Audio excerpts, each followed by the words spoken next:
I'm going to talk about how sausage is made, because in venture capital, it's not made in the ways that you traditionally expect it. It's a really interesting thing.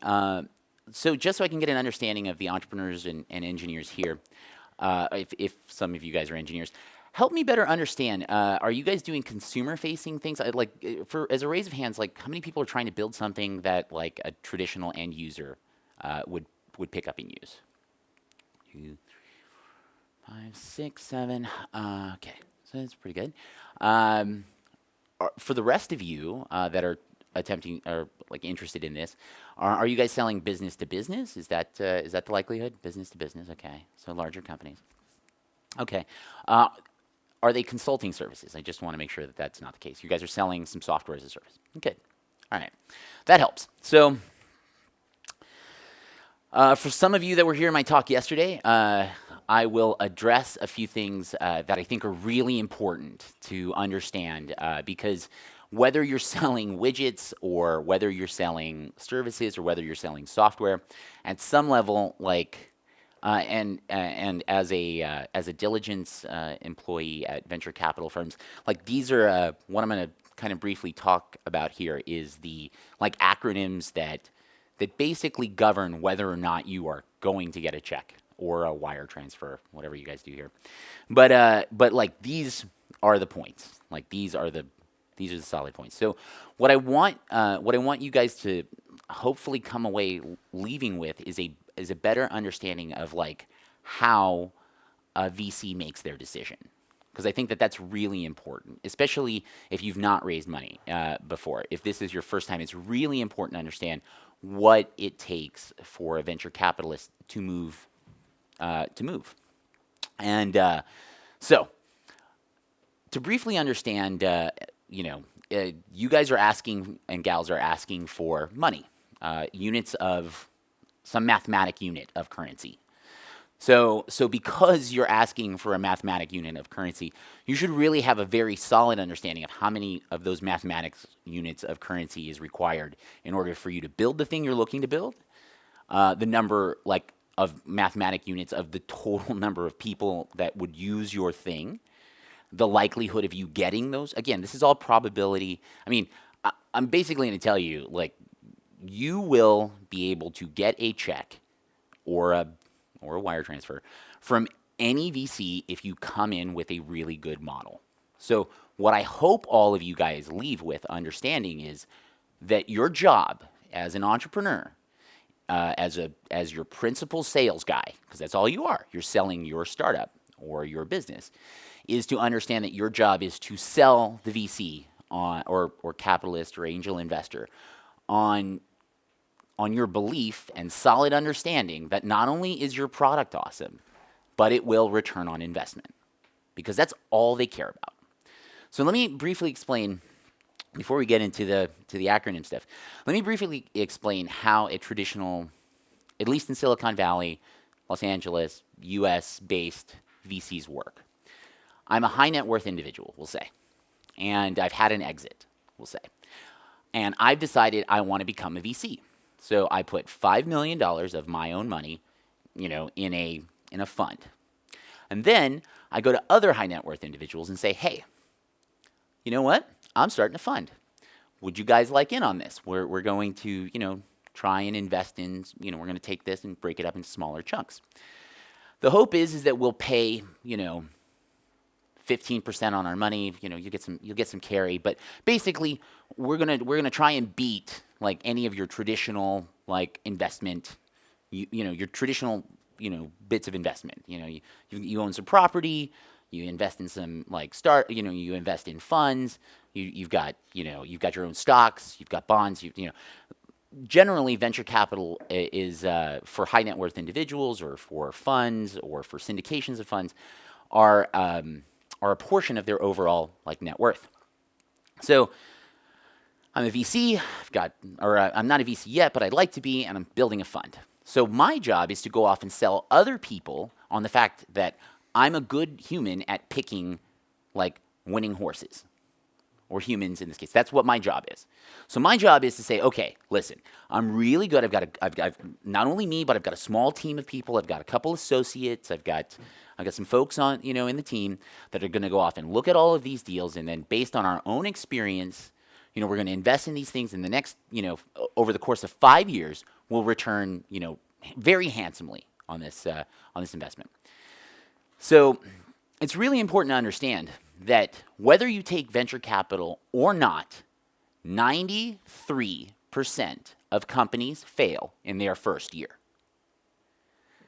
93% failure rate. That is what every VC faces. All of them. Doesn't matter where they are. And you're like, why the fudge would they do that then? Why would these humans with that high a failure rate keep doing this? Well, because when you succeed, holy smokes, do you succeed? I mean, like the multiples are insane, like really insane.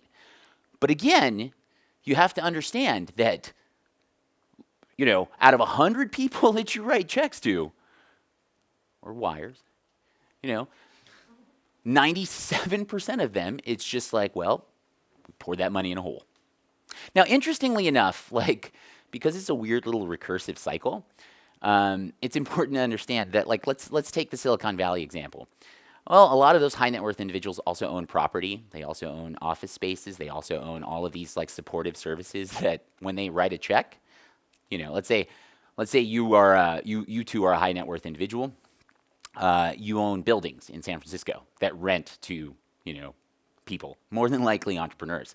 So interestingly enough, when I write a check to you, potential entrepreneur, and you need office space and a place to live, you're writing checks to that guy, and he's writing checks to me. So we're keeping this little fun money circle going. And let me tell you, triangles are how money's made. So I've got some Illuminati pyramids here, in case you guys are wondering. No, but this is literally, you have to understand that it is a very important life cycle. So you have to follow how money moves throughout a system. And it's really important to kind of get your head in to the machine, but also pull your head out, because you should see how the surface area works. So, because it's bananas when you really consider it. Anyhow, the point is that I'm going to write a check to you because you need living expenses, you need stuff to do, and I'll go into the difference between equity and convertible debt, and KISS and SAFE and what all those things mean, because they're just that's lingo that allows lawyers to exist, because we need to pay people to undo that. And of course, we've got lawyers who are also high net worth individuals. Again, this money just keeps going in a circle, my friends. To the smart and dedicated human, you can actually disassemble this big knot and then really figure out what the things are that are important. And honestly, these things are what those are. So I don't care how the system works. These are the things that actually matter. So what I'm going to help you guys understand is guys and gals. I don't mean to be I use guys as the Southern California gender neutral term of human. So just know that I'm not referring to, I've seen many more successful I know. I got to cover my ass in this day of social justice warriors, and just the last thing I need to do is piss anyone off. And the Swedes are so polite, and I'll talk about that later. So let's talk about how I'm gonna create an example company. In this case, it's an iPhone app. We'll say this iPhone app is. Let's see. This iPhone app. I want to pick a gendered role. So this is a fashion app specifically for women. I'm just gonna start with that. Okay. So in this case, there's 7 billion people on the planet.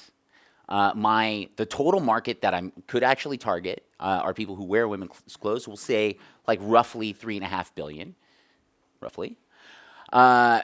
Then it comes down to breaking this down into smaller chunks. So what I want you guys to understand is if you're building anything, you should understand the cost of production of whatever it is, whether it's an app, whether it's binary, like there's costs associated with these things.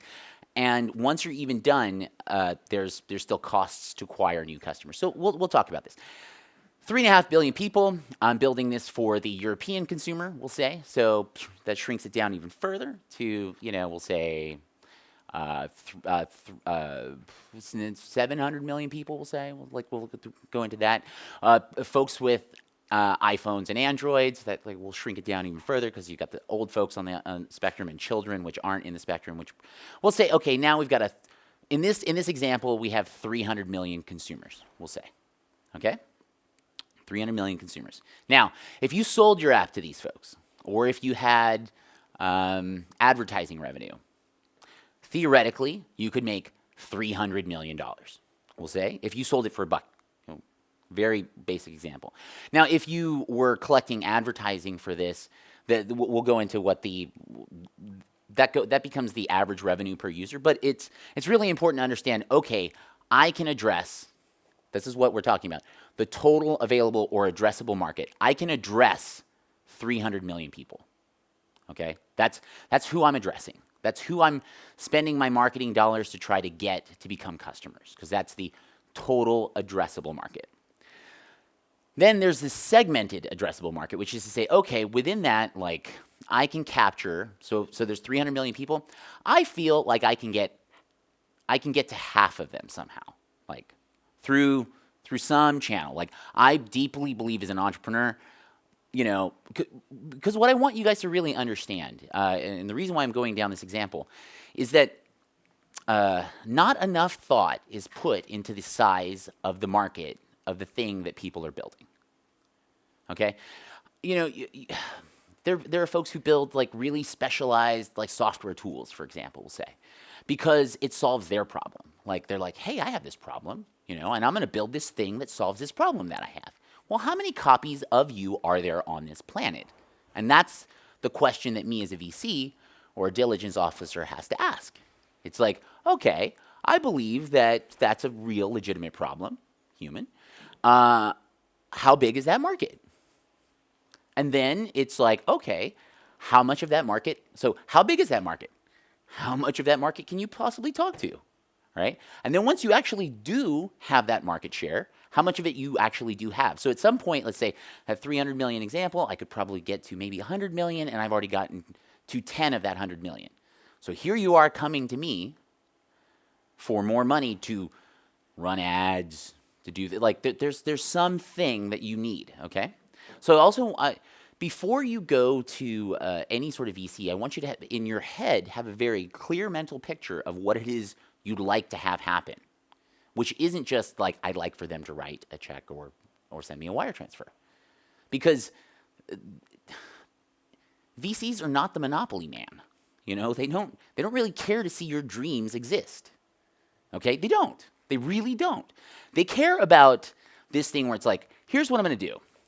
I'm going to put 10 million on this side of the machine. 100 million. That's all they care about. Whatever those beep, bops, and boops are, they don't give a shit about. At all. At all. Okay? And there are VCs who focus in clean tech. There are VCs that focus in app development. There are VCs that focus in those things. They do. But that's only because they have domain expertise or some knowledge within some sector which says, you know what, when someone comes into this building and is going to be talking about building new solar panels, me as a new solar panel, as a clean tech or green tech investor, will just be able to call bullshit faster or not. That's it. That's all it is. That's it. That's it. So again, they don't care. They're not your mom or your dad. They don't want to see you succeed necessarily. I mean, success or failure does not matter. Just, I put in 10 million. I'd like 100, please. That's it. Now, they'll do all kinds of interesting stuff to make that process sound much more abstract. But in all actuality, it's just math. Because they're in the math business. They all went to Wharton or other business schools, and they studied economics, and they've bothered to put in all this time learning very complex mathematics for the sole purpose of employing those complex mathematics in formulas that are Excel sheets that then in turn dictate whether, okay, this formula will repeat over and over and over and over and over and over again. Like, this bottle of beer, for example, has, a 10-cent bottle, maybe 70 cents of water, or maybe less than that. Let's say 8 cents of water, $11 cents of hops and yeast and other things, and then it's sold for $3. Like, that is the model that makes this beer. That's it. It's just an expression of a model. Now, I don't know if this is any better than a Lagunitas or a Stone IPA. It doesn't matter. Like, it's just like, I'm just more. That's it. Brands don't matter. Ideas don't matter. Like, yes, but this is my brewery and this is my dream. I don't give a shit. My dream is to make more money. Now, as a VC, okay, I'm going to rewind. As an entrepreneur and as a naive engineer before all of this, like, I thought that VCs wanted to see more technology in the world. Technology is the byproduct of more money in the world. That's the way to think of it, actually, because it's just a flex and an expression of a model. Again, so what I'm really trying to drive as strong as I can into all of you, and especially those of you here in Scandinavia, because one of the interesting differences that I've encountered, I've not raised capital here, but I have raised capital in Japan. And Japan and Scandinavia has a very similar business culture. And what I mean to say is that they're like Scandinavian business folks are incredibly polite. Japanese business folks are incredibly polite. So let me explain this really briefly. Back in the States, I have an idea, this is a real world example. We were a voice over IP telephony company. So I've built a SIP trunking company. And in the States, when we wanted to get additional capital because we were building a software-based switch that would allow people to make phone calls, our software switch was substantially cheaper than a hardware one. That much we knew. So it was like, hey guys, me and my 4 friends, we wrote this really cool thing. It replaces what a $60,000 box does inside a data center with a really cheap piece of equipment that runs our software. So here we are, again, expression of a model. People were spending $60,000 beforehand. Now they can spend about $6,000. So we can do this for 1/10 of what it once cost. Okay, now the VC's listening because we invested in those guys that sell those $60,000 boxes, and you might be a threat. So again, interestingly enough, you might be a threat. Your thing might destabilize this other thing. So we'll definitely invest in you to see if it happens. And then if it destabilizes, we'll just tell these guys to buy you because because we'd much rather sell $60,000 things than $6,000 things. Okay, and you're like, really? Yes, that's exactly how this happens. And you're like, wow, I thought the winning things won. No, the things that make more money win. Like, generally, the cheaper things win because they make more money because more people can afford them. But again, this is an expression and a flex of a model, which is all I'm trying to get you guys to think about. Is like, get your head chewing on this because this is like, yeah, this is the big thing. So, all right. So back to this example. All right, I can maybe address 100 million of those people, of those 300 people that we were talking about. All right, how much is it going to cost you to get to those 100 million people? CPA, cost per acquisition. So, all right, say my acquisition is 35 cents. 35 cents for 100 million people, $3.5 million, right? All right, what's your average revenue per user? I can make $1.50 or $1.60 in ads over the course of the year. Okay, that's great. So it costs you 30 cents to get someone. You make $1.50 off of them. Great model. So what I'm basically saying is I can skip load tons of cash into the front end of this machine, and then through your process that you do, emails, newsletters, blah, blah, blah, whatever that might be, now there's more money that comes out of the back. Great. So that was the first VC meeting of the day, we'll say. Then second app comes in. kind of the same sort, like different target segment, different, it doesn't really matter, has a bigger addressable market, has a, like, even though I'm a person that like believes in fashion, they might be the most, like they might be wearing Tom Ford and just an incredibly well-dressed human being. They might understand that business really well. Someone comes in and goes, hey, I've built an app that is for cooks. There's more cooks in this world. That's a gender neutral sort of thing. Okay. And, I have an agreement with, 15 celebrity chefs. Okay, shit, then free acquisition costs. Like, I don't care. Like, even if you've got a winning model, someone else who's got a model that makes a greater ROI, return on that initial investment, has lower cost per acquisition, that one takes the round every time. It's all right. Should I take that one? Yeah. Be like, hey there, I'm doing a talk right now, and yeah, he'll have to call you back. So anyway, then the last thing is churn, the number of users that you lose over the course of the year in this case. But if you can build a model in your business that explains this really well, your job will be a heck of a lot easier. Because at least it shows the potential investor that you're thinking about returning on investment, which is what they actually care about, is an entrepreneur that is showing that, you know what, you're not just going to take my money and sit down and just go do your thing, and then, you'll call me back in 6 months and say, I need, that didn't really go so well. I made some terrible decisions. Like, yeah. And this is the difference between this is what makes the serial entrepreneur much more successful, because they've been through this machine before, or they've discovered that this machine exists.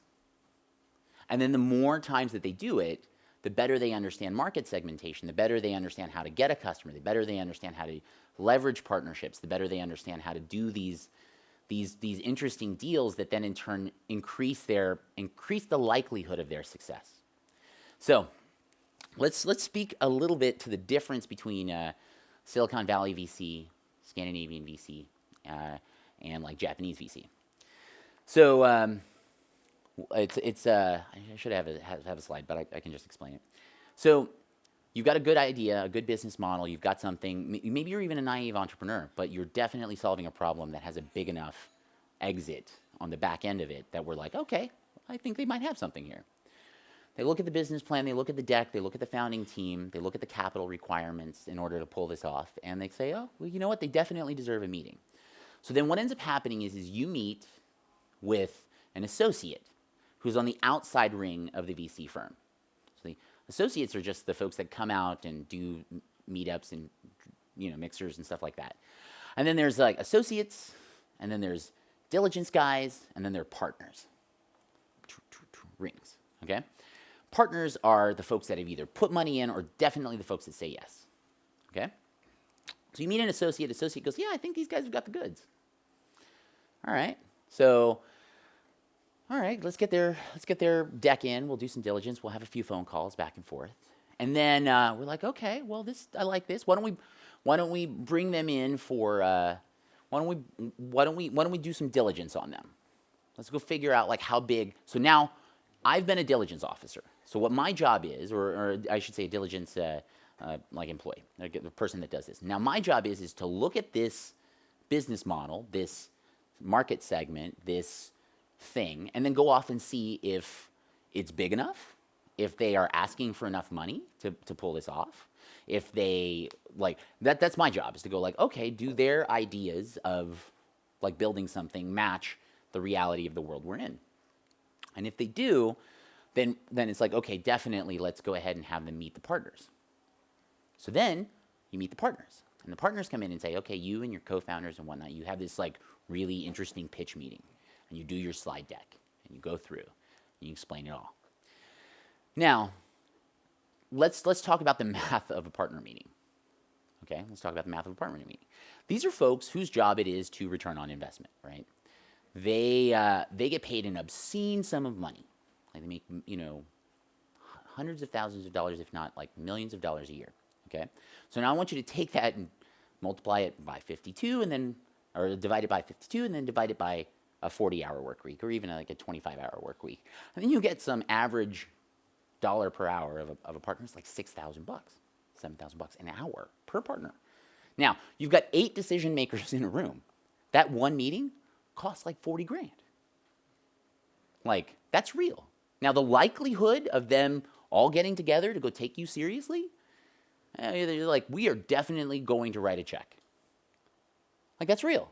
Like, it is your job now to fuck up and then give us one reason to say no. Because the default answer is yes. Why is the default answer yes?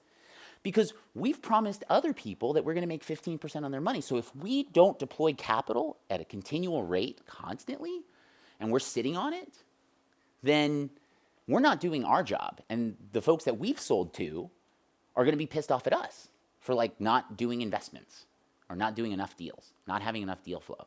Because again, even as a VC, I'm stuck in the middle. Like even when I'm in it, I'm stuck in the middle of this bigger math machine that's behind me. And these are folks they definitely they're super rich and they totally want to be richer. And that's my job to help that happen. It's my job. So, shit, I tell you, like as I discovered this, it was a state of shedding of this whole thing, because it demystifies your reality to such a great extent when you kind of start to see like, wow, this is actually how it works. It's banking. It's banking. You're asking for investment. It's banking. It's exactly what that is. It's not investment. It's investment banking. You know, it's a wild idea that, and interestingly enough, VCs totally won't. It's not like it's a big secret, you know. It's not like these things are secrets. It's just like it doesn't sound so good, right? You know, when they're just like, we're rich people who want to be richer. You know, it just sounds terrible. You know, it does. It doesn't sound sexy. It doesn't sound like, you know, it's like, yeah, it just doesn't sound nice. So in this world, you want to be like, oh, we're innovative and we do like very interesting things and we invest in, you know, entrepreneurs and we make dreams happen. Because that's what we do. You know? Come on. Really? Really? No. VCs aren't your mom, you know? They don't love you like, you know, they love you when you return. Okay, that's it. They love you when you return. They love you when they really do. They're like, fuck that kid, man. I love him, dude. He's amazing. Get on over here and give Papa a hug. You know, it's like, because that's, you know, like you did good, kid. Like that's what it is. And you know, it's been interesting as an entrepreneur, because at first, like, I had my own capital because we'd made so much in that other thing and we didn't have any venture. So at this point, I was able to like make my own mistakes and like hang out with the folks that had all the money and then see how they did it without having to like graduate through that weird class. You know, it was like I built a company that was bang up successful, and we didn't raise a whole lot, and we were making like more than the VC does in a day. And then like we could just go in and be like, haha, we're better than VCs because look at us, we're smarter than that, because we were. We were lucky too. That's another thing. We were also taking advantage of people's vices. So, you know, like I say that as I drink beer. You know, so someone else is taking advantage of my vices. See, the point is that like habit is great, and if you can get someone to be addicted to something like cigarettes or booze or gambling, well then, life doesn't suck. Let me tell you, especially when you're the one that's supplying it. Anyway, that's why drug dealers are so rich. So let's talk about how VC is generally deployed, how capital is generally deployed. So it comes, does everyone here know how convertible debt works? Because I'm going to talk about convertible debt, which is the most common form of venture capital financing in the United States right now. Okay, that's great, because I can explain something. I love that. Now, equity is easy. I can explain equity. Equity is very simple. Equity is saying, you've got a company, it's worth $1 million. And you're like, how do you get to that? We'll get to how you get to a valuation here in a second. I'll explain valuation models. But let's say you have a company that's definitely worth $1 million. So you've come to me, deep pockets person, saying, all right, well, let's say I would like to sell 10% of my company to you. So in exchange for that equity, here's $100,000, and here's 10% in common stock of my company. Very clean, easy to explain deal. So, but what equity deals require is a firm understanding of a valuation, which is to say, like, this is what your company is actually worth. And then in exchange for that, here's some money. They're harder to accomplish because people will argue about how a company is valued. So again, we get into this space where it's like, well, I think I'm worth this, and well, I think I'm worth this, and I think I'm worth this. And then you're like, well, no, I'm the one with the money. So like I oftentimes investors have a really huge role in how companies are evaluated because they're the ones with the money and the little tiny startup is the one that really wants the money, and so it's this like disparity. It's a problem. They're harder to do for that very reason because this is an argument of perception. And then they require, at least in the States, you must be an accredited investor to be able to do that, which is to say you have $2 million. Okay, what is an accredited investor?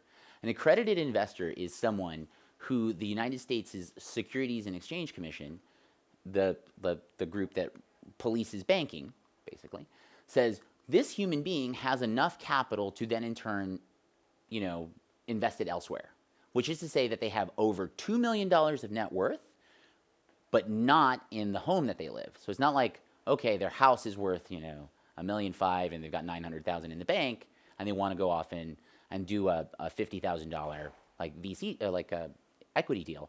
It doesn't work like that. Does not work like that. No. An accredited investor, if you're going to try off and do this, that's a human being, because when people do that, when people go through these deals, they have to file paperwork with the IRS, set up a new thing, so once those taxations occur, like they get the social security numbers of all the folks that are involved, and they're like, okay, where did this money come from? We're not laundering any money. We want to make sure that there isn't, some, Mexican drug lord that wants to, just like invest in iPhone apps. It's not likely, but you never know. So they need to make sure that all of that stuff is above board. And so because of that, they have very strict requirements on the types of humans that can invest in companies. So I'm an accredited investor. I've got more than $2 million. I can go off and write checks of any size, really. But basically, you'd only be concerned about writing checks that are right around $100,000 or more. Ship it. You are talking about a strict valuation. Mm-hmm. I guess you haven't talked about that, but the valuation is about the future value very much. No. So at this point, we're saying this is an equity investment. So in exchange, we're agreeing on a. Now that valuation can be determined on future revenues. It can be determined on those things. I'll go into like what future valuations mean with respect to convertible debt, because that's oftentimes where that comes into mind. It's like we don't want to price the company just yet. But yeah, the thing is that in exchange for, I'm going to get 10% of a company because you're going to issue. Let's say when you did your formal paperwork and you got 1 million shares, you're going to transfer 100,000 shares to me, and I'm going to give you $1 per share. Okay, so that's a real valuation. So that says, okay, now whether it's real or not, I've definitely priced your company at that valuation, and then future money that comes in is going to be pegged against that. So if you went and said, oh well, I need $50,000 and I'll give half of my company for that 50 grand, we'll say. I'm like, no, but it depends, So but the investor can't say anything about that if they only own 10%. Okay, but if the investor has enough, they can actually rejigger that. They can say, no, you're not selling it for that. Like I'm now a majority shareholder, and I will determine like what we let new money in at. That's it. That's those things, and then it's a messy thing, especially when it comes down to like classes of stock and preference and versus non-preference, and like it can get into weird like securities things, and it's probably more than we should get into within like a 40-minute like lecture here. But the point is that it requires lawyers. There's tax paperwork, and has to be very clean right at the beginning. So let's talk about. So that's in equity. Equity deals were the way that venture capital was done for like all the way through the 80s, through most of the 90s. And again, those valuations could be kited. They could have just been based on, let me explain a possible valuation model.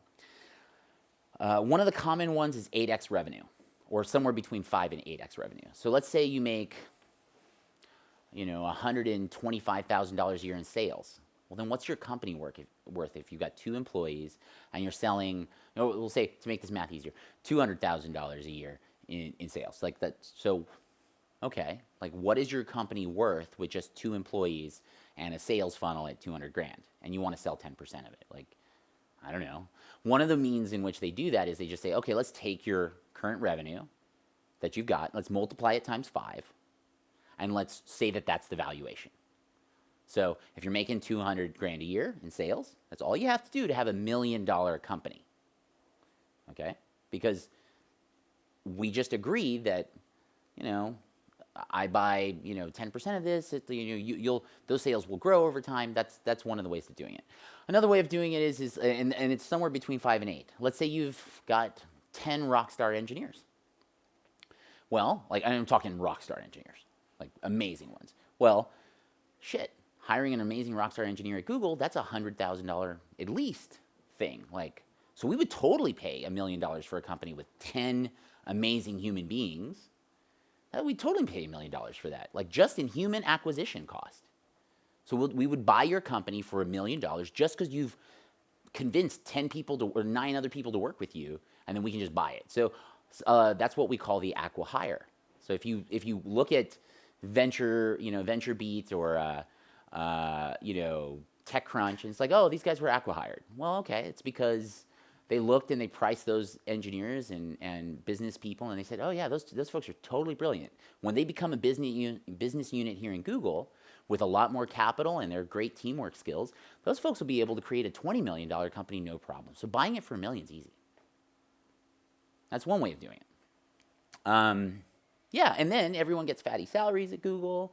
It's like we're no longer at a startup, and yay. And so, but the thing is they added no value. They haven't done a single thing, and yet they've had a multi-million dollar, like a $1 million plus exit. You're like, what did they build? Nothing.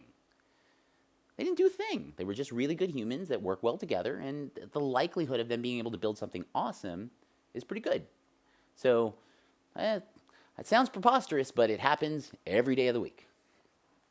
All right, let's explain convertible debt. Convertible debt is like, I would say roughly 90% of it's how seed stage companies get their money. It's how seed stage companies most of the time get their money, which is to say, I'm gonna write a check or do a wire transfer for two folks in a room with a minimum viable product, and you're like, yeah, we need 200 grand to be able to hire someone else, and we need to be able to we need 200 grand to hire someone else and finish our product and get to market. Okay. All right. What's your thing do? Now, this is oftentimes where the seed staged company, the 2 folks with a good idea, this is how they get past that. And I would say most of the time, like most of all of you guys would fit within this model, because I don't know that much about Swedish, I have to be frank. I don't know that much about Swedish investment kind of like processes with respect to, and so I'm specifically speaking to this is how it's done in the States. It's done like this. Okay, you have no revenue, you have no project, you have something that's most of the way there. I definitely believe that the founders have got the goods to build something awesome. I don't know what it is. They got the look in their eyes. Okay, so what we're gonna do is you need 200 grand, no problem. I'm gonna write it. Write a check, send it across. Now, what ends up happening is this is a convertible debt note. Okay, now what that is I'm loaning you $200,000 that you don't have to actually fully pay back. That's what I'm doing. This is a loan of money that's going to be paid back not with cash, but with equity, okay, in your company. So the way that they structure this, you're like, well, why would anyone do that? Well, there are within convertible debt notes, or within convertible debt kind of things, there's kind of three sub-clauses. Three sub-clauses. It's like, I, John P. Moneybags, will write you, Jesse something software engineer, a check for $200,000. And I would like so that's going to bear interest. So it's going to be a nominal interest rate somewhere between 2 and 10%. There's a thing called, hold on, it's on the tip of my tongue. The point is that there's a discount. That's the word I was looking for. They don't use like normal things. You're like, what the fuck's a discount in a convertible debt note? And you're like, buddy, let me tell you how to screw you. I'm going to own all of your intellectual property if you let me do that. Because this is real. And this is how often, not how, it's a surprising number of companies fail just like this because they just take a bad deal. And they don't read these documents and they don't understand what they mean. They just see money. And when they see money, they're like, fuck, this is going to change my life, I think. I don't know. I mean, I'm going to code like it is or sell like it is or whatever. So, so money comes in. Now, what this means is, okay, later on, at some point in the future from now, when we do agree to price your company, so there's a trigger, like a real Series A funding. Okay, so at that point, okay, now I'm a VC. I've seen you guys have moved along. Okay, now in this case, these two have started a company and you wrote a check to them. I'm a traditional VC. These guys have come in, they've spent their money, they've got a product, they're out into the market now, and they want to go back to that initial model that I was showing there, which is like, okay, we know how big our market size is. Okay, we know how much it's going to cost us to get these, customers. We know how much money we're going to make from them. We feel. Now we just need money to go get those customers on board. Okay, all right. I'm the VC. This is what my job is. I write $1 million plus checks because to explain how these you can get convertible debt notes that are huge. I mean, you can raise $1 million plus in today's financing realm with just convertible debt, which is to say, I totally believe as a investor that someone else will invest in this in the future. That's what convertible debt means. That's it. I believe that someone else will definitely invest. I don't know that you will pull it off. That isn't, again, this isn't for you. I mean, you're the byproduct. I'm trying to sell my equity to a VC later on because I'm an angel investor. And that's what that is. It's as an angel investor, I'm now highly motivated to return on my investment, which means I'm going to go call other people who have a lot more money than I do and then tell them, hey, you should meet with this scrappy startup because they've got some dope-ass shit. And I put my own money in there, and so I would really like to make that money back. That's the conversation. So then Sequoia or Andreessen or one of the other big-time firms is it's lead gen. It's like a funnel.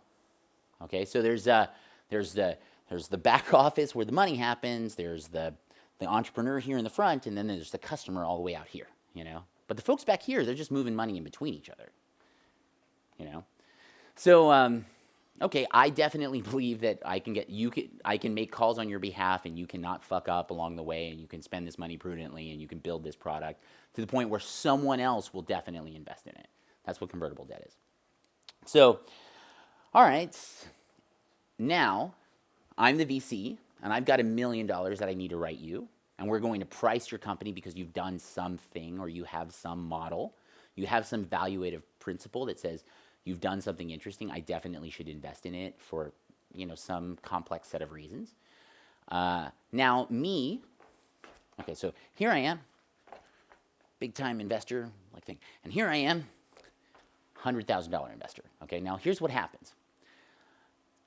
The VC writes $1 million check to you, entrepreneur, for 10% of the company for that valuation. Now this is a liquidity event. Now there's a conversion. It's okay, now my magical paper of debt turns into equity. Now that discount was saying, okay, for that $100,000 that I initially invested in this startup, I'm not going to get just $100,000 of equity at that new price. It's that I as a angel investor get that $100,000 plus that discount at 20%. So, for example, I get 20% more equity for that money because they priced it in at that, and there's up to a cap. So, so oftentimes in deals you'll see a discount at like 20% up to a $3 million cap. So over here, I write a check for $4 million because you guys completely wrecked it with that 100 grand and have built something like the next, Instagram, whatever that is. Well, shit. Like, I'm going to write you a $7 million check. Well, okay. Back over here, my deal said it was 100 grand for the 20-point discount up to $3 million. So it's like, okay. So anything more than that, okay, it doesn't matter, I get a little more equity priced in at that initial deal. And there are calculators online that can help you understand this. So please, just look at what a, convertible debt calculator looks like, and this will help you better understand like how this works and what it means when you have a convertible debt round at 100 plus a, later on follow-on investment, and then a series A, B, and C, okay? Because all of those follow-on and successive rounds reprice the company, and all of the folks that had equity along the way have different formulas for how that ratchets upwards with respect to more equity or what that equity is worth later on down the iterations. So, okay. Yeah, the valuations aren't determined. Money's exchanged based on, I'm an animated dude. Money's exchanged based on it's just sheer will alone, an idea. So let me give you guys some really good, useful documents that explain this process. Because interestingly enough, oftentimes, like it's in the convertible debt documents that people get boned. Okay, like it's totally the thing that sets an entrepreneur up for failure. Because they'll work so hard, and there are things that you don't know about, like cram down, and investor preference, and classes of stock, and how valuations and what like how valuations shift over time. So, convertible debt was the fast way to get money in. Y Combinator saw this as a problem. If you guys are familiar with Y Combinator saw this as a problem, and they said, you know what we need to do? We need to create a new set of documents that we all agree are fair for both investor and entrepreneur. So they created this thing called a SAFE, which is it's an acronym for like basically a structured finance thing. And I've used in my own deals, in our deals at Technicolor, we use 500 Startups' KISS thing, which is the Keep It Simple Security. So it's just an acronym for convertible debt thing that doesn't screw founders or investors, with no secret terms, and everyone. So in the Valley right now, if you're walking around, you say, yeah, I've got a KISS deal, and it's a $3 million cap with 20% discount. Like all the VCs, they don't even have to think; they know what that means. So the nice thing about this as a deal is that it makes it very easy for them to invest because they don't have to call lawyers to go figure out how this whole thing was structured. They can just go read the document. They don't even read the documents. They just know what they are, and they just go, oh, okay, all right, so what's the idea?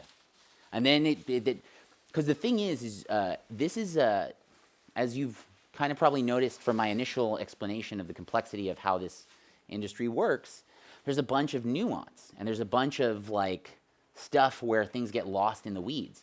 And so because of that, people have come up with engineering hacks, because there's lots of engineers in this space now, and they're like, we don't want to get boned. It's just ridiculous. Non-standard terms, and no, we don't do that. We invest in KISS deals because they're easy. And so it makes it very easy for someone to write a check in exchange for some awesome thing, and then maybe they'll get more financing down the road based on those more complex models. But by that point, you've already gotten past this initial difficult thing, and you've already tried to start getting traction with customers. So yeah, those are some very useful docs.